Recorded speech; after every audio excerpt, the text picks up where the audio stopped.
Hello students, surface of solid of revolution का second lecture है। इसमें हम वो एग्जाम्पल्स उठा रहे हैं दो चार जिसमें axis of revolution x axis है। पोलर के क्वेश्चंस हम नहीं उठाएंगे। इसमें हम कार्टेशियन कर्व्स और पैरामेट्रिक कर्व्स को इन्वॉल्व करना है। पोलर को अलग कर देंगे क्योंकि पोलर में इनिशियल लाइन होता है और the line theta equal to π/2 होता है। अब इनिशियल लाइन को हम एक्स एक्सिस कहने में संकोच कर रहे हैं, उसे हम अलग बताएंगे। तो इसको देखिए, दिस इज स्टैंडर्ड कर्व। स्ट्रैड को आप जानते हैं, ये एक्स एक्सिस वाई एक्सिस दोनों के अबाउट सिमेट्रिकल होता है। Y equal to x, y equal to -x line के भी अबाउट सिमेट्रिकल होता है। अपोजिट क्वाड्रेंट में भी सिमेट्रिकल होता है। चारों एक्सिस पे बराबर बराबर कट लगाइए। ये चारों कस्प हैं।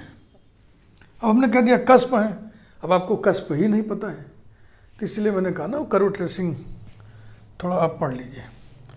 वो हमारे वीडियोज़ हैं कर्व ट्रेसिंग पे।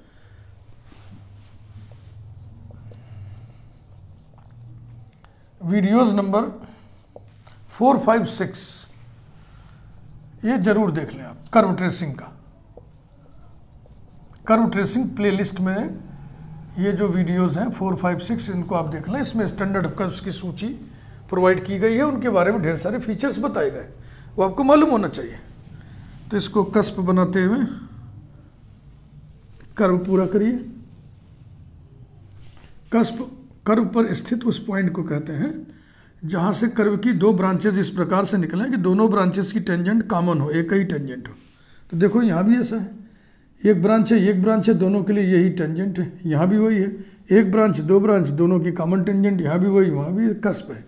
4 कस्प्ड कर्व भी इसको कहते हैं, 4 कस्प वाला कर्व। तो इसको एक्स एक्सिस के अबाउट घुमाएगी। अब एरिया नहीं घुमाना है, एरिया हम तब घुमाते हैं जब वॉल्यूम जनरेट करना होता है।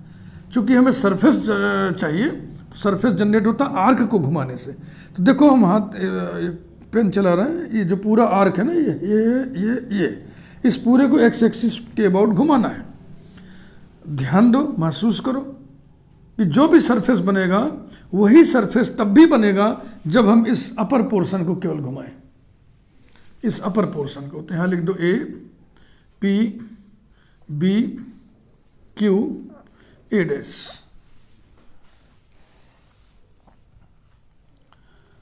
To produce the surface, we revolve the arc, ARC, arc। कहाँ से शुरू करें? A से। A, P, B, Q, A dash, इस आर्क को about x axis। Thus the arc A, P, B, Q, A dash is the generating system,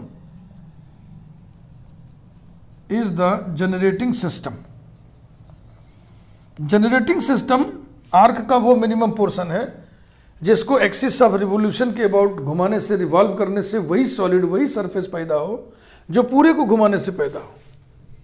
तो limit किसकी लिखते हैं? जनरेटिंग सिस्टम की। तो जनरेटिंग सिस्टम की लिमिट इस बाउंड्री का equation x equal to -a और इस बाउंडिंग लाइन का equation x equal to a होगा। लेकिन अब थोड़ा सा स्किल देखिए। अगर हम सिर्फ इसी को घुमाएं, बस केवल इसी को, केवल हम इसी को घुमाएं एक्स एक्सिस के अबाउट, तो पूरा सॉलिड नहीं पैदा होगा। अब की बार हाफ सॉलिड पैदा होगा। किस आधार पे हम हाफ कह दिए? क्योंकि हमें मालूम है कि ये कर्व वाई एक्सिस के इधर उधर एक जैसा है, माने सिमेट्रिकल है। इसको घुमाने से जो सरफेस पैदा होगा, इसको घुमाने से भी वो उसी एरिया का सरफेस पैदा होगा। तो अब हम क्या करेंगे? आधा घुमाएंगे। आधा घुमाने से हमें अच्छी सी लिमिट मिलेगी। अगर आप पूरा घुमाते हैं -a to a लिमिट लिखिएगा। अगर इसको घुमाते हैं तो यहाँ इसका इक्वेशन क्या होगा? x इक्वल टू 0, तो 0 से a लिमिट लिखिएगा, 2 से मल्टीप्लाई कर दीजिएगा।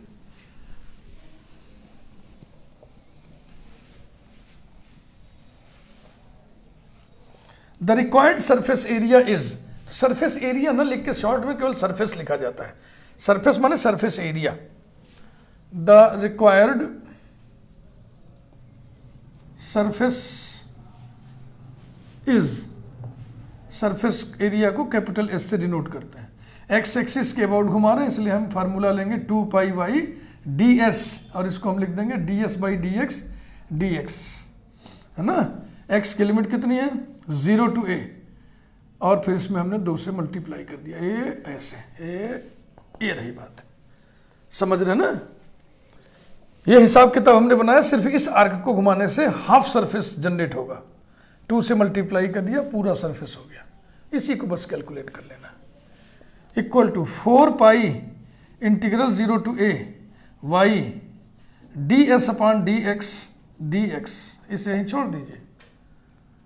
अब आप निकालिए x to the power 2/3 plus y to the power 2/3 equals to a to the power 2/3 को डिफरेंशिएट करके y डैश की value 2/3 x to the power -1/3 plus 2/3 y to the power -1/3 y dash equal to 0 implies that y dash equal to 2/3 sublimate हो जाएगा, उड़ जाएगा, -x to the power -1/3 upon y to the power -1/3, this will be minus y को ऊपर x को नीचे कर दो, y to the power 1/3 upon x to the power 1/3, ठीक ना। तो यही जगह खाली हम ds बाई डी एक्स निकाल ले रहे हैं। ds बाई डी एक्स बराबर होगा √1 प्लस इसका square y to the power 2/3 upon x to the power 2/3 equals to √x to the power 2/3 plus y to the power 2/3 upon x to the power 2/3, this plus this is given a to the power 2/3, तो ये हो गया under radical a to the power 2/3 upon x to the power 2/3, और बाहर निकलेगा ये 4 pi integral 0 to a, y की value लिखिए यहाँ से। तो पहले तो y टू दी पावर 2/3 निकालिए, तो हो जाएगा a to the power 2/3 minus x to the power 2/3, ये वैल्यू किसकी है y टू दी पावर 2/3 की, इस पर पावर चढ़ा दीजिए 3/2, तो y की वैल्यू हो गई। अब ds अपॉन dx का मान आ जाएगा a to the power 1/3 upon x to the power 1/3 dx। इस कांस्टेंट को बाहर कर देंगे, इसमें आप सब्सटीट्यूशन करिए। Putting x equal to a cos cube, कोई दूसरा वेरिएबल थीटा ले लो, t ले लो, कुछ भी ले लो, t, so that dx equal to -3a cos square t sine t dt we get. ये रहा, ये पूरी बात आप समझ ली है ना, सब मिटाएंगे, इसी में रखना है। फिगर का काम समाप्त।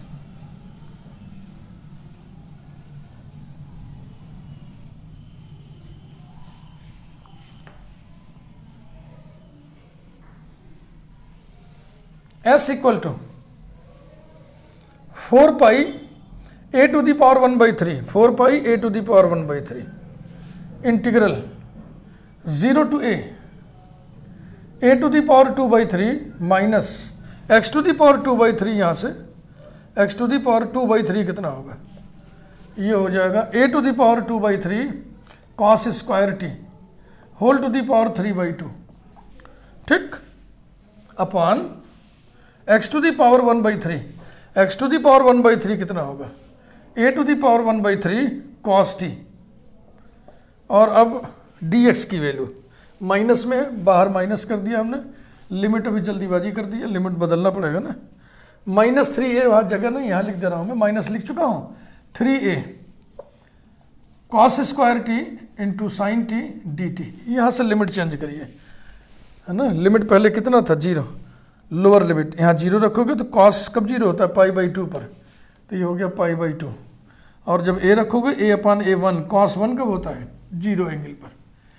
अब इस माइनस को आप एडजस्ट कर लो, इसमें इसको नीचे कर दो, इसको ऊपर,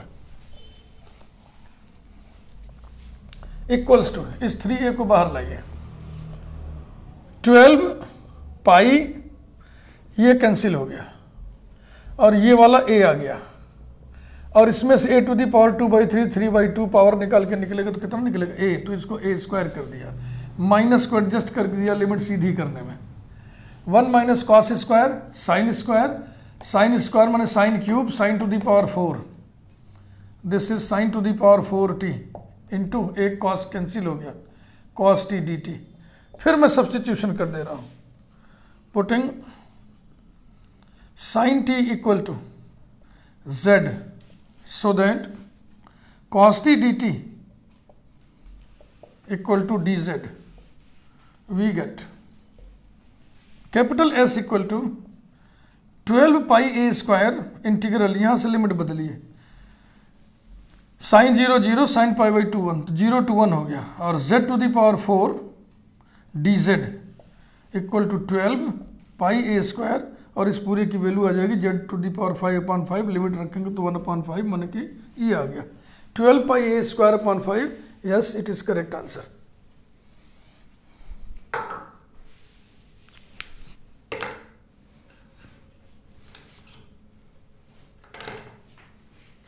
Example 2.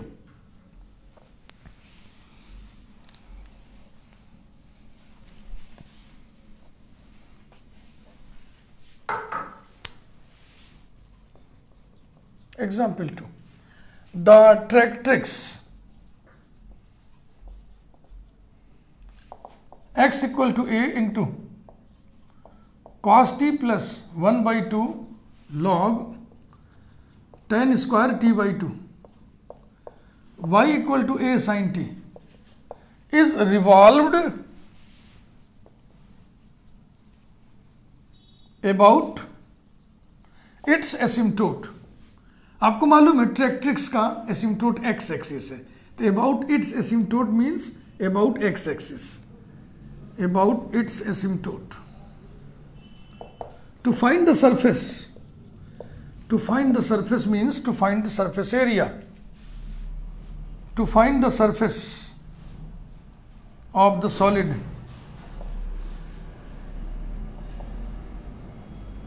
thus generated. ट्रैक्ट्रिक्स बहुत ही स्टैंडर्ड कर्व है, पैरामेट्रिक कर्व्स में ट्रैक्ट्रिक्स और साइक्लोइड यही दो मेन कर्व होते हैं.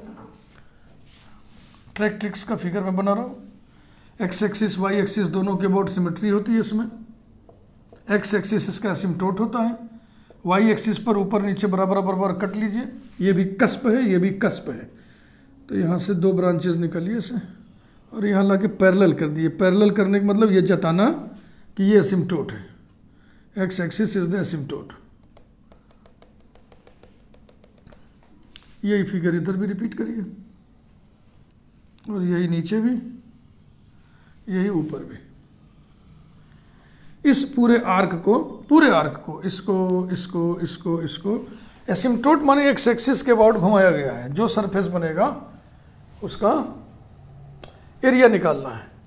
तो देखो सिर्फ हम अपर पार्ट को घुमाएंगे तब भी वही सॉलिड बनेगा, और सिर्फ हम इतने हिस्से को घुमाएंगे तो आधा सॉलिड बनेगा, इतने हिस्से को. अब आप कहोगे सर इतने हिस्से के चक्कर में काहे पड़े, आप इसको क्यों नहीं ले रहे हो? इसलिए क्योंकि ट्रैक्ट्रिक्स के केस में सेकंड क्वाड्रेंट में कर्व की लिमिट अच्छी आती है, अच्छी माने 0 to π/2 होती है. ये कर्व निगेटिव एक्स एक्सिस को जहाँ जाके मिलेगा वहाँ t इक्वल टू 0 होता है. t माने पैरामीटर, तो t इक्वल टू 0 होता है. यहाँ पर t इक्वल टू π/2 होता है, और यहाँ पॉजिटिव एक्स एक्सिस को कर्व जहाँ के मिलेगा वहाँ पर t बराबर पाई होता है. तो अब अगर हम इसको लेंगे तो लिमिट हो जाएगा π/2 to पाई, इसको लेंगे तो 0 से π/2, तो 0 से π/2 लिमिट ज़्यादा बढ़िया पड़ेगा ना, वेलिस फार्मूला वगैरह मिल जाता है हमको इसमें. यही है मामला. तो देखो थोड़ा सा कम लिखते हुए, कैपिटल S इक्वल टू 2 से मल्टीप्लाई क्यों कर रहे हैं? क्योंकि केवल हम आधे हिस्से केवल एक इसको घुमाएंगे बस एक्स एक्सिस के अबाउट, तो पूरा सॉलिड नहीं बनेगा ना. पूरा सॉलिड तब बनता है जब इसको इतने को घुमाते हैं.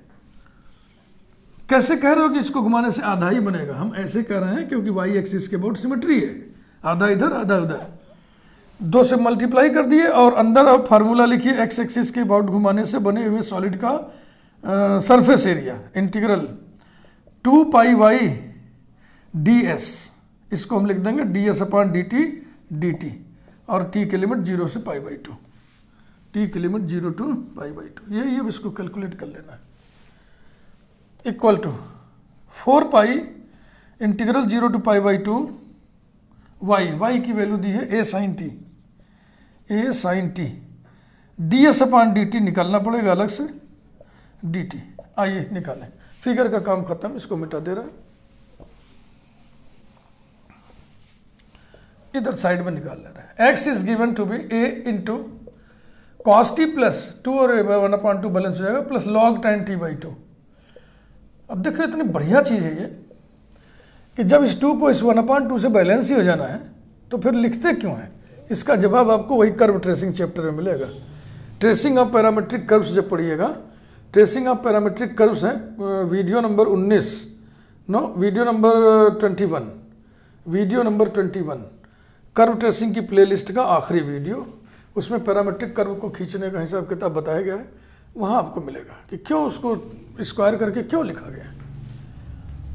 And y equal to a sine T, X dot माने D X upon D T कितना हो जाएगा a into minus sine T, और log tan t by 2 cosec T का इंटीग्रल होता है, तो इसका डेरिवेटिव क्या होगा cosec T plus cosec T comma y dot equal to a cos t implies that x dot equal to a, थोड़ा मौखिक कर लें, ये हो जाएगा 1 अपॉन साइन टी, यानी कि 1 minus sine square t cos square t, तो a cos square t upon sine T, ये x डॉट आ गया, and y dot a cos t, therefore ds by D t equal to under root x dot square plus y dot square equal to under root x dot square माने a square cos to the power 4 t upon sine square T plus a square cos square T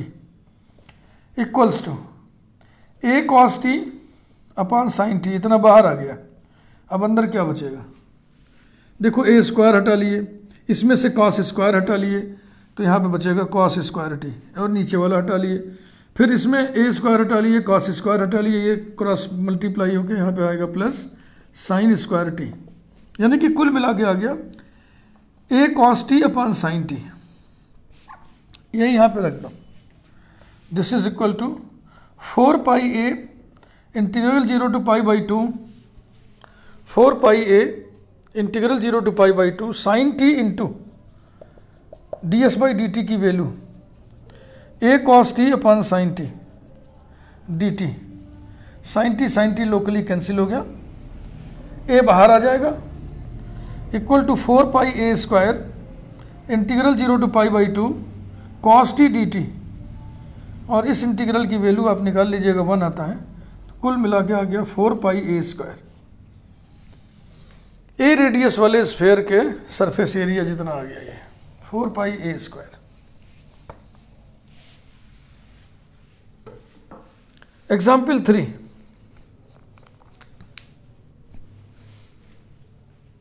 example 3,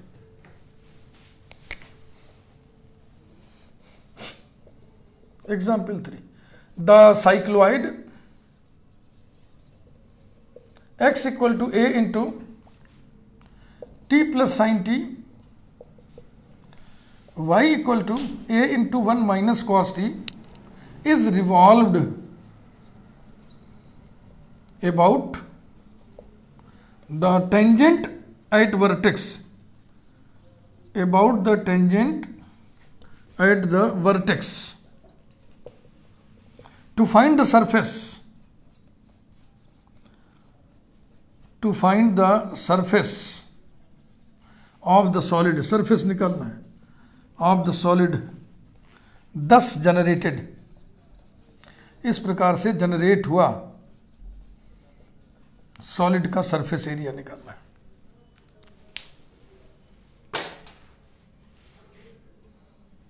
solid भी ना लिख करके हम यहां लिख दे रहे हैं surface of the reel, REEL reel, अब ब्रैकेट में लिख दिए सॉलिड, जो सॉलिड बनेगा उसका नाम है रील। अब देखो रील कैसे बनेगा,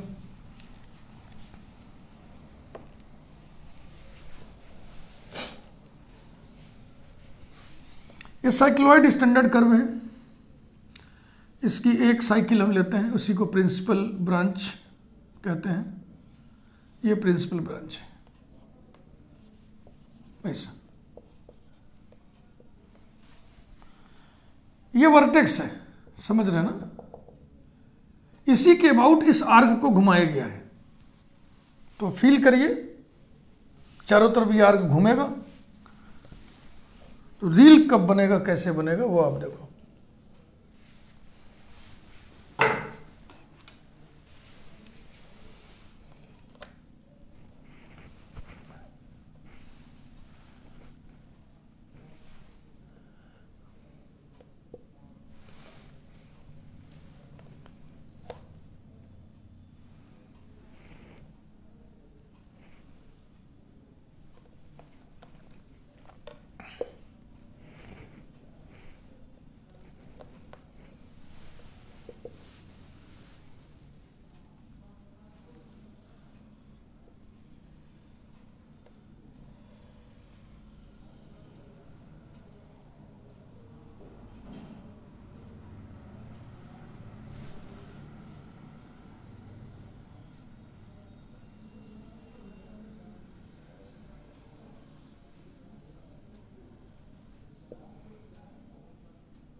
ऐसे इधर,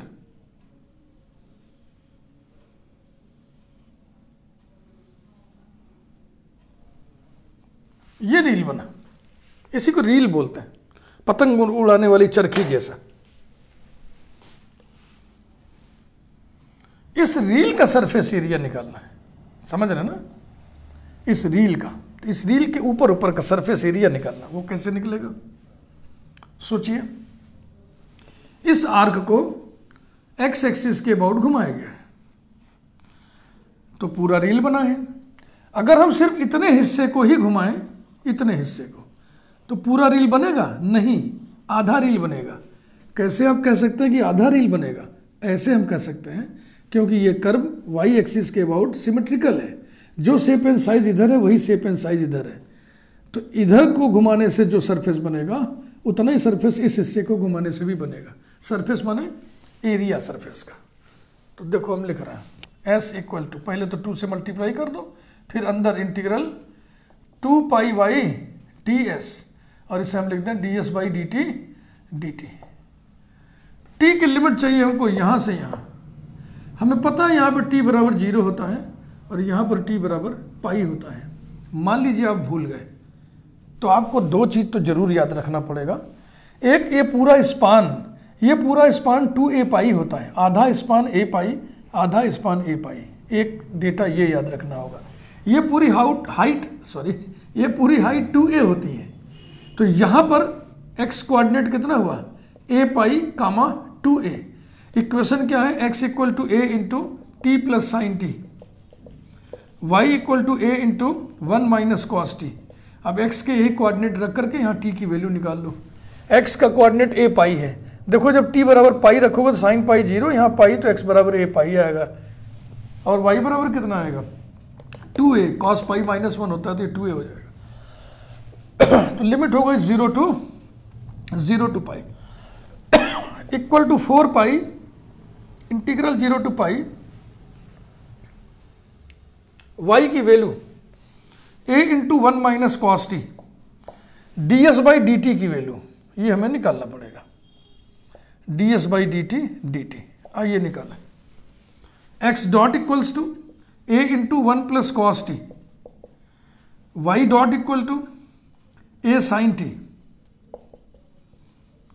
therefore d s upon D t equals to under root x dot square plus Y dot square equals to under root A square into 1 plus cos T whole square plus A square sine square T equal to A बाहर, radical के अंदर बचेगा 1 plus cos square T plus 2 cos T plus sine square T. थोड़ा कम मौखिक कर ले, cos square T plus sine square T मिलकर कितना हुआ 1, अब फिर प्लस 1 कितना हो गया 2, तो 2 plus 2 cos t a under radical 2 plus 2 cos t को हम लिख देना 2 into 1 plus cos t equal to a under radical 2 into 1 plus cos t को लिखिए 2 कॉस स्क्वायर टी बाई 2, यानी कि वैल्यू कितनी आ गई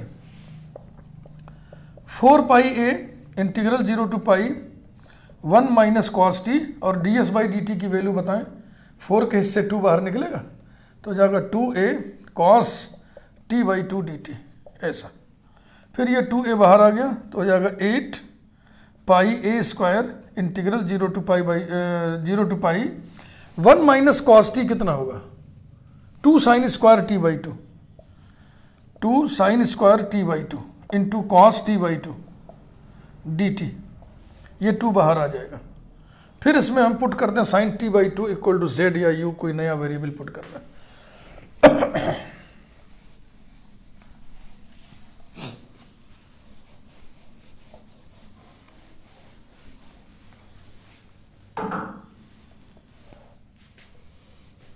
Putting sin t by 2 equal to u, so that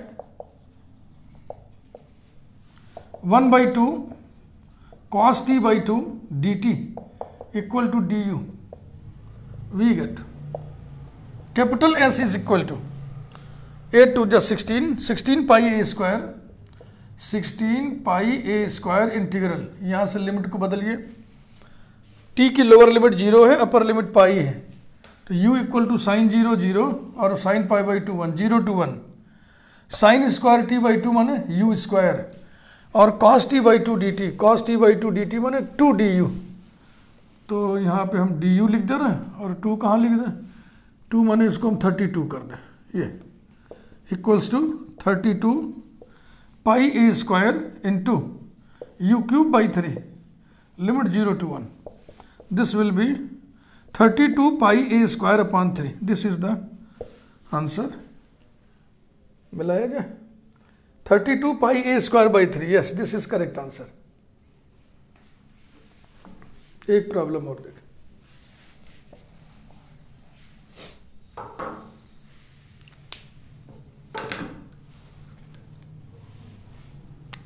example 4 I think so, yes, example 4, the cycloid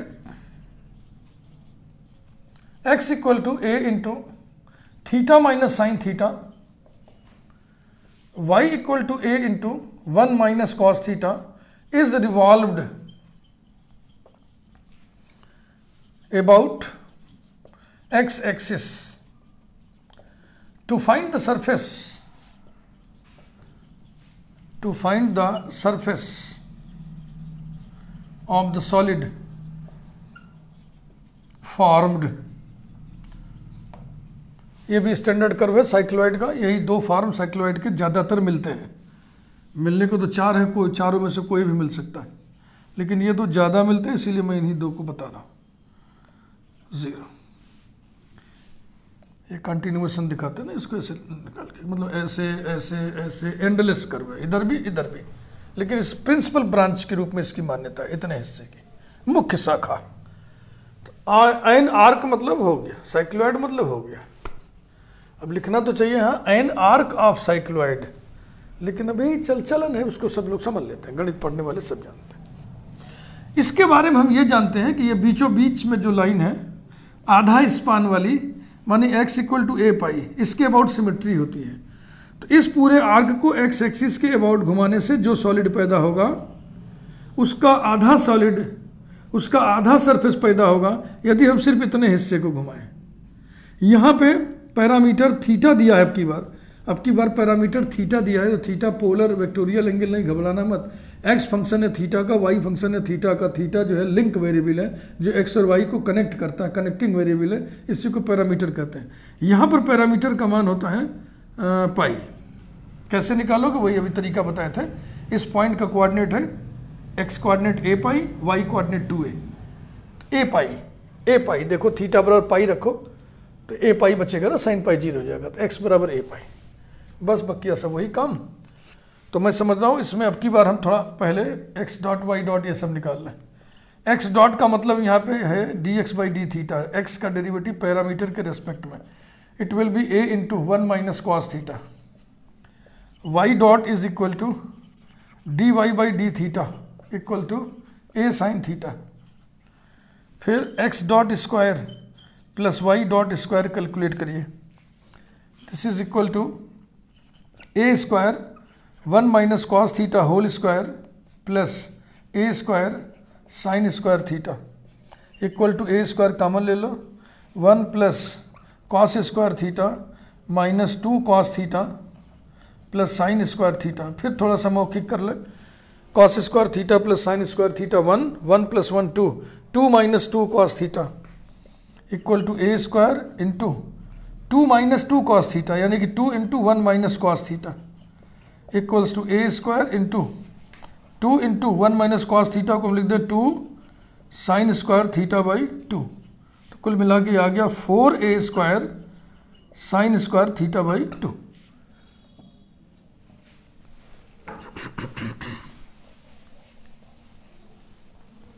the required surface area is S equal to 2 से multiply करना होगा और फिर ब्रैकेट में, इसको घुमाने से जो सॉलिड बनेगा उसका सरफेस एरिया किसके अबाउट घुमाए हैं आप, एक्स एक्सिस के अबाउट, तो इंटीग्रल 2 पाई वाई डी एस को हम लिख दें ds upon d x, x की limit 0 to ds upon d theta, theta is the parameter, it is not Cartesian form. Yeah, theta varies from 0 to pi. Calculate it. 4 pi integral 0 to pi, y की value, y कहाँ है, y है a into 1 minus cos theta. हाँ, ds upon d theta की value, ये under root होता है ना ds अपॉन डी थीटा, इसका अंडर रूट तो जाएगा 2a sine theta by 2, 2a sine theta by 2 d theta equals to 4 pi integral 0 to pi a into 2 sine square theta by 2 into 2a sine theta by 2 d theta equals to 16 pi a square integral 0 to pi sine cube theta by 2 d theta. Putting theta by 2 equal to z, so that d theta equal to 2 dz. We have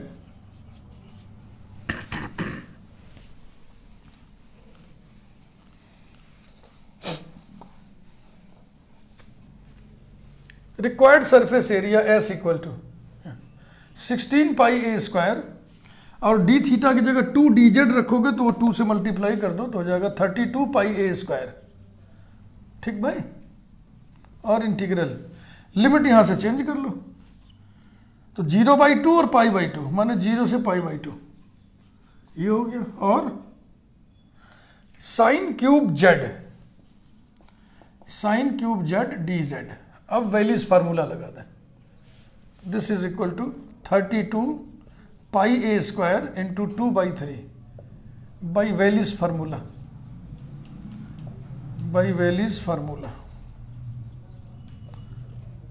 तो ये हो जाएगा 64 pi A square by 3. I think this is the correct answer. Yes, 64 pi A square by 3. Video को like करिए और अगले video में ये क्रम जारी रहेगा. Thank you.